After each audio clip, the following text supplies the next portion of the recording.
got something to say.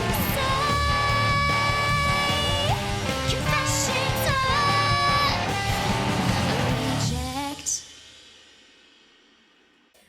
Welcome back to our channel. Hi guys, I'm Rebecca. I'm Rachel. And this is our podcast, Confessions of a Reject. Whoop, whoop. And we've been discussing a series of lies we've been telling ourselves. We're talking about how the media, the books, the music, the movies we watch, everything influences us and has actually started to create these lies and doubts that have actually been attacking the faith inside of us and their trust in God and His absolute sovereignty and how He is in control of everything. And it's creating a lot of doubt.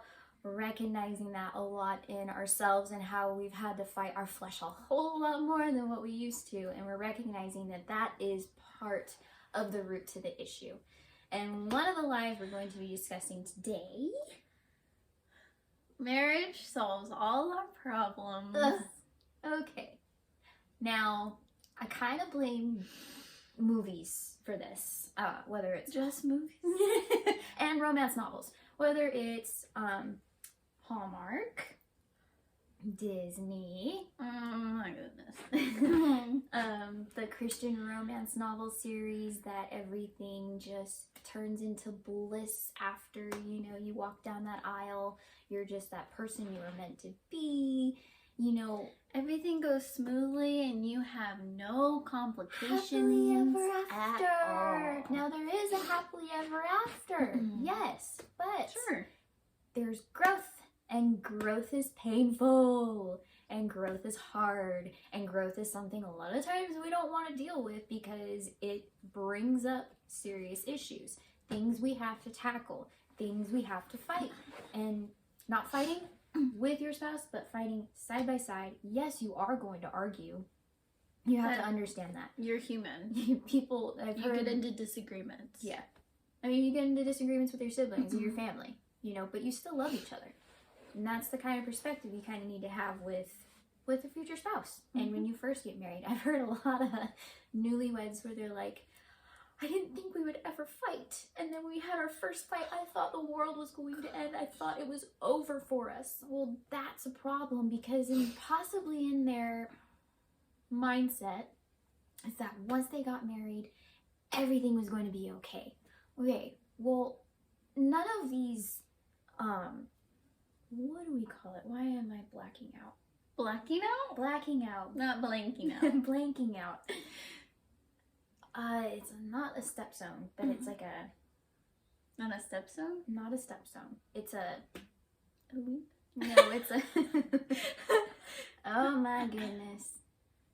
I'm not sure where you're going. It's like a point in your life that you've accomplished. Oh. Like a goal, but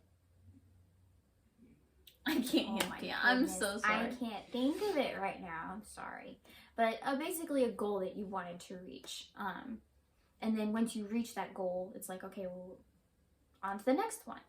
I just can't think of milestone? Milestone in your life. Yes, I got that now.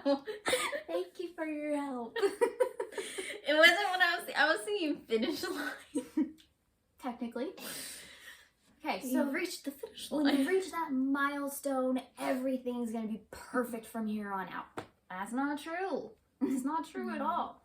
So in the combating the lie that marriage is the solution to all your problems, a lot of those is loneliness. I just want to get married because I'm lonely. I need someone. I want someone. I don't want to be lonely anymore. Well, we listen to the Chad and Tori Masters. They have their own YouTube channel and they tackle a lot about biblical marriage, how to cleanse your mind, basically, of detox your brain of these expectations and these things that are kind of being like weaved into our beliefs of other people and dating and relationships and even marriage, of like building expectations. Like, I expect that person to be this way, and then you get upset when they're not, and it's like, well, expectations are not a healthy thing. No. And they target a lot of the questions for singles, for married couples, for newlyweds, for engaged. They tackle all of that with a biblical foundation. They're really good. And there was an episode when you said about once I get married, we'll never fight all this. There was an episode I watched of theirs. She had that mindset. She had that expectation, like, oh, once we're married, we're not gonna fight, all of this. And then she was like, the first fight, she was like, wait, what? Like, I thought we were good, you know? And it's because you just had a disagreement. And you work through that disagreement no matter what. So it's not gonna fix all your problems because you're gonna have conflict. You're two different people. You're gonna think differently. You're raised two different ways because obviously you're not siblings, so you're not raised the same way. So you're gonna have different mindsets of different things, such as like money or job or where you want to live, or you know, how much time you want to spend with each other's families. All of that's gonna, you know, come into play, and you're gonna each have different views of how you're supposed to spend your time or your money or whatever, and you have to come to a point where you agree, but sometimes that can cause conflict to where you guys may argue. Definitely. You know, and what we also say is just because marriage isn't the solution to all your problems, that does not mean toss marriage out. Right. God has called most of us to marriage because, one, it's a ministry. Two, he ordained it and designed it, and he designed families, and he designed for you to, when you become a man, when you become a woman, you are to cleave to one another in marriage, leave your families and start your own. You're supposed to start a family, and whether it's just you and your spouse because you can't have kids, you're still that family. That's a new family. And that's a family that God has brought together, and you are to grow and you are to nurture that family. And if you do have kids, you are to raise those kids to fear God in a respectable way. I know with fear, oh gosh, I'm supposed to fear him. Yes and no.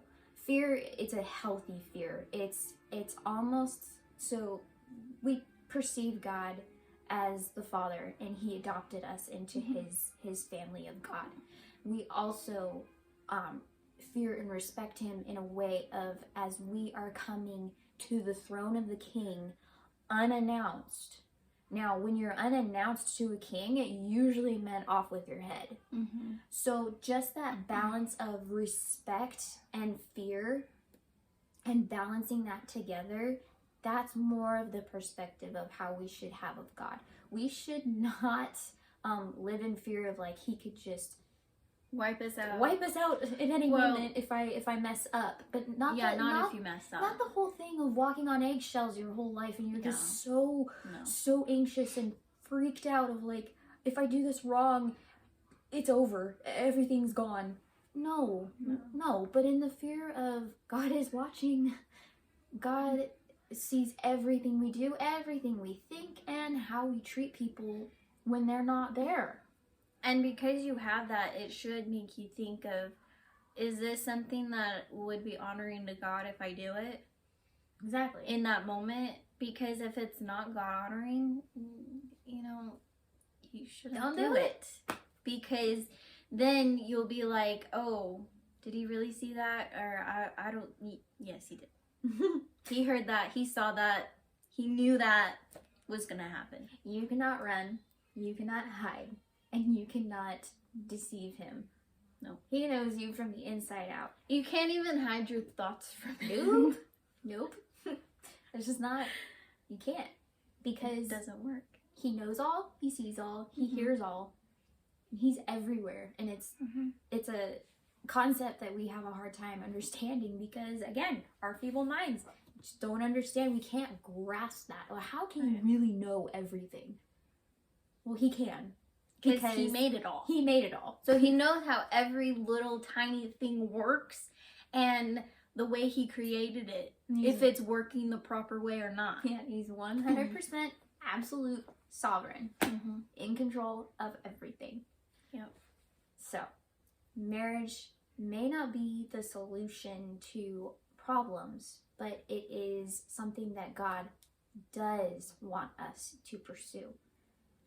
He doesn't want us to just, oh, it's not for me kind of a thing. No, God, in the beginning, God created Adam, and then he saw, oh, it's not good for man to be alone. Let me make a helpmeet for him, a helpmeet.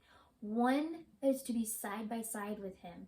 God pulled a rib from Adam to make Eve, not to it also symbolizes that he's side by side with her. They're equal in value but different in role. And that's something Pastor Jackson in California Orchard would say. And I just love that saying. Yeah. Equal in value, different in role, side by side. The bone was not taken from the foot, so she'd be beneath him, and the bone was not taken up from the head, so that she'd be above him. They are equal, but they do have different purposes. And that's just how God designed us. He designed men differently, he designed women differently, but he did design them to come together. One man, one woman come together in a family in marriage. And that's just how it is. So if you're saying, oh, okay, you guys are saying marriage is not the solution to all my problems, then buy marriage. No reason to get married then. That's not what we're saying. No, not at all. Far from it. We're recognizing the death of marriage right now. The death of godly marriages. The death of the design and construct of godly families. And that's why we started this podcast, because we are going to tackle the things about singleness and those mentalities and those lies that we're telling ourselves, and how we need to just untangle all of these crazy, I'd say balls of yarn really much. They're just knots of things that are just entangling in our faith and in our lives, and it's just making a mess. And we can't pick what's our faith and what really God says, because it's intertwined with this lie that you accidentally or unintentionally have believed and absorbed, and it's become part of your perspective on life and on things and on God. And it's just, our podcast is to try to help untangle those things so you can literally discern truth from lie. And that's it. Because it is black and white. It is. What's true can't be false. Yeah. Truth is And absolute. it can't be gray either. It's black and white. Yeah. So, saying that marriage is a solution to all your problems, no, it's not. Jesus is your solution to your problems. Growing in him, reading his word, absorbing the truth, and working on your faith. Your faith is something that you have to nurture. Your faith is something that you have to grow, because just like everything else in this world, it's gonna come at you. All these things come at us, and if we don't have a strong enough faith, it's gonna not falter or fall away, but it does get weak. And we have to strengthen that, just like we have to strengthen our muscles, just like we have to strengthen everything. We have to make it strong enough to where it can fight against the lies that are going around us. So the solution to your problems, I would say, what problems do you have? You need to recognize that. Is it loneliness? And if you're feeling lonely, no, marriage is not going to fix that, because you wanted to say this line. Which line? That what I do when I'm single What do you do when you're single? is what you do when Oh! Yeah. What you do when you're single is what you'll do when you're married. Because you're the same person that walks down the aisle, says I do, and walks back down the aisle and start your life with that significant other. It doesn't change. Yes, like, obviously you do change over time, but you're the same person. It's not an overnight thing of, oh, well, we're happily ever after. It's not that magical Disney moment of, It's not. once they're married, everything's perfect. All the issues the girl had before in the Are movie completely are erased. completely gone, and she's this perfect person. Same thing with him. All of a sudden, he meets her and marries her. All his problems are gone. All his sin struggles, all his doubt, all his insecurity. No, it comes with you. It comes with you because it's actually in you. And that's something you have to constantly fight on a daily basis. You're fighting your flesh. Yeah, because it's just... Oh my gosh, I had something. And marriage is It's- just not the answer. No, it's not. I mean, that's why they call it baggage. Well, baggage. Is now that you're the same person as you walk down, and then when you start this new life, you're still the same person, but you have someone that can help you through the baggage in areas that you may not think, or in just like different perspective. Because again, they're raised differently, so they're gonna have different, outlooks of different things. And even though we were raised under the same house, she still has like so much more. I don't know if it's like because you're looking on the outside and you're not in it. Perspective? Yeah, it's just a different perspective. It just, I mean, I come to you and say something, you just are like, well, what about this? And it's like, oh, I didn't think of that, because you just have someone else looking at the same situation, but because they have a different perspective, they can help you out. And that could be even a friend, but basically, I mean, a friend for when you're single and stuff, but if you're married, obviously it's your significant spouse. And like the Bible says that iron sharpens iron. And that is required with friction.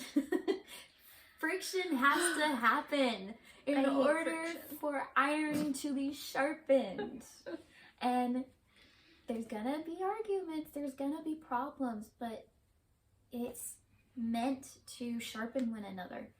And understand that iron sharpens iron. Whether it's you're having friction with family, or friends, or your spouse, it's to help you. Now, if it's like a discussion of an unbeliever viewpoint to a believer viewpoint, that's not iron sharpens iron. Right. That's iron with another type of metal, I guess you could say, or like wood. Yeah. It doesn't mesh. It's apples and oranges. Exactly. It doesn't work because they're not going to sanctify or help sanctify you in that process. They're gonna do it on their worldly outlook. Yeah, it may be what they say or what they do is helpful and it can encourage you, but it's not the same like encouragement that you would feel when a Christian gives you that Biblical advice. because it's not going to last as long because they don't have the Spirit. And I also say without the Spirit, it wears you down. Those viewpoints and those perspectives that are not aligning with the Bible, they're going to wear you down, and it's eventually going to make you dull if you just keep friction with that. It's going to make you dull. You're not going to be sharp anymore. And that's why we need the church. That's why we need the body of believers around us. That's why we need each other. No more isolation. None. No more. No. We need each other. Yep. We 100%. Marriage was confined and built and designed because we need each other. God created marriage because when you grow as an adult, like you said, the different perspectives, if you just have one perspective and you just keep going that direction, you're not going to see. Where's the accountability? Yeah, that too. Where's the accountability? And especially because you become one in marriage, that accountability is going to be so much more influential than accountability of a close friend or a brother or sister or your parents. It's going to be so much more. Another thing Pastor Jackson from Orchard says, that to a man, his wife is his biggest influence. And that is a call for women to be godly as much as possible, to serve rather than wanting to be served, because it's a ministry, once again. And I just love some of the little tidbits that he has. Yeah. He says stuff like that, and I'm like, oh, it's so good. So good. Yeah. So if you are having problems, just take time to reflect. What are those issues? And what are you putting in place of the Bible and God and prayer to try to fix those problems? You know, because trying to fill it with something that's not going to fill it is like taking a square peg and trying to fit it in a round hole. It's just not going to fit no matter how many times you try to shove it in there. You try to use a hammer, but you're probably going to break the peg, and then you defeat the purpose of trying to get it in there. So reflect on your problems.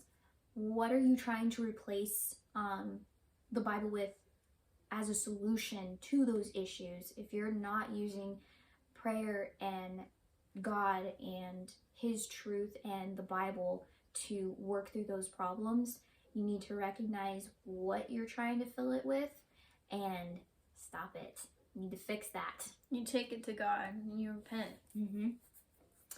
That's all we have for this lie. On to part